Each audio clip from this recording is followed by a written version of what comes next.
What is going on, everyone? Badger here. Sure to like and sub, and let's get into this. The timeline is, in fact, correcting itself. Finally, word of mouth on Sweet Baby Inc. has passed from all corners of the internet, not just the people super paying attention, but just the everyday normies who recognized something was off about their games, a tone, dialogue, some quests here and there, and now it's the Sweet Baby Inc. effect, which I'm loving it. And so here's the Sweet Baby effect. God of War Ragnarok peak player count less than half of God of War's half. And so, yeah, we see here Santa Monica Studios God of War Ragnarok less than half than the previous installment for God of War, because now it is out on Steam after having already been out on PlayStation. But when it first came out, much like Alan Wake 2 and Suicide Squad Kill the Justice League and Spider-Man 2, which something tells me when Spider-Man 2 finally comes out on PC, you're going to see that half as much as that first one, because we're all very aware of the influence that has been had over it. You can see here the original God of War had a 73,000 peak player with 10,000 players playing at the moment and 10,000 in the last 24 hours. So that's not the one we're really looking at. But here we go. All-time peak 31. Yeah. So that peak was when it first launched, and it was at 73,000. That's not like it took 2 years to get there. And here we go, less than half of that at 31,000. So the word has been out.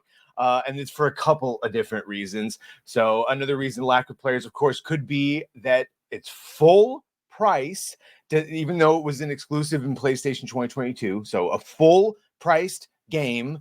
They did that with Spider-Man 2. And then the other big one is, of course, you're buying it on Steam. And what do you have to do? Link it to a PlayStation account. You don't have a PlayStation account, you buy it on Steam, tough. Now you have to make one. They do that for two reasons. One, so now you are under their control as far as security and control, because you have an account with them and they can just block your PlayStation account. And even if you buy it on Steam, you don't have access to your game. So they sort of tried to do that with Helldivers, and we stopped them. So that's another reason. PlayStation Network account requirement saw many players leaving negative reviews. The reviews for the game are currently mixed, with Steam reporting that 67% of the 2,887 reviews for the game are positive. But that is not helping, because there are still quite a bit of negative. And you can see there, those are growing by the day, listing either the linking requirement, the full price game after it's, several years old. And then this is look, I was not a content creator, and I've never really been into the God of War series. I only played it when I borrowed a friend's PlayStation 4 to play Spider-Man, and then that was with it. And I was able to, and it was Ragnarok too, by the way. It was the sequel. So, and yes, this is where Sweet Baby Inc. really came in, and this is where you got your Black Yodens, and Grabota, and then the game director just went on an absolute meltdown, and it's as they do, where they gaslight you or straw man all your arguments. Do they also have blue dwarves in Norse mythology? Was Loki the son of a Greek demigod? Please show me in the edits where it says that all Jotun were lily white. Let me save you time. You can't.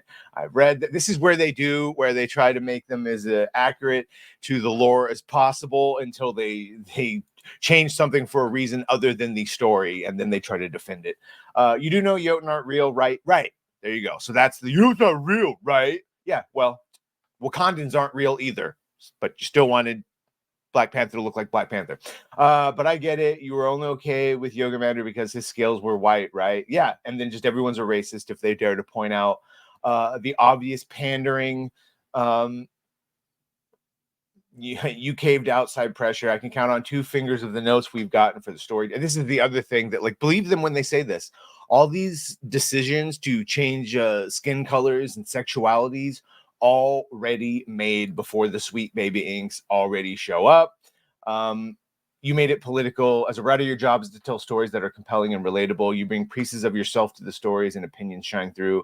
So writing is always political. It's just usually only called that if the politics aren't agreed with. Yeah. Except your politics are so fucking on the nose and on one side that everyone sees it. And again, just going into people, it's like this is the same obfuscation and just disgusting turn that we've seen with Assassin's Creed Shadows, where any Japanese person that says, hey, Why wasn't there a Japanese protagonist in my Japanese game? Oh, you're racist. Culture. This. Yeah, so he's basically just going to call anyone that had a problem with it racist. And that is probably why now no one is playing this goddamn game. On top of that, we had writers like this Anthony Birch saying, I was a writer on this. I don't know if you'll like the parts I wrote, but I'm pretty sure you'll like the game in general. Also, I tried really hard to make Kratos talk about kissing guys.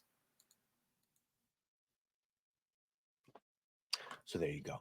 There you go. I hope in his moment to write, he got his scene of Kratos talking about kissing guys. Anyway, that's they get into these great writing jobs and they just write what they know. We're not gay. Not that there's anything wrong with that. No, of course not. Anyway, let me know what you think of this. So what do you think about the Sweet Baby Ink effect? Have you seen it in other things? You think Spider-Man 2 is going to see blockbuster sales when it comes out on Steam? Or is it going to suffer the same fate of a half or less of its audience actually showing up? Anyway, let me know what you think of all this. Sure, like, share, and sub. If you have done that, thank you. If you're going to do that, thank you. Well, bye.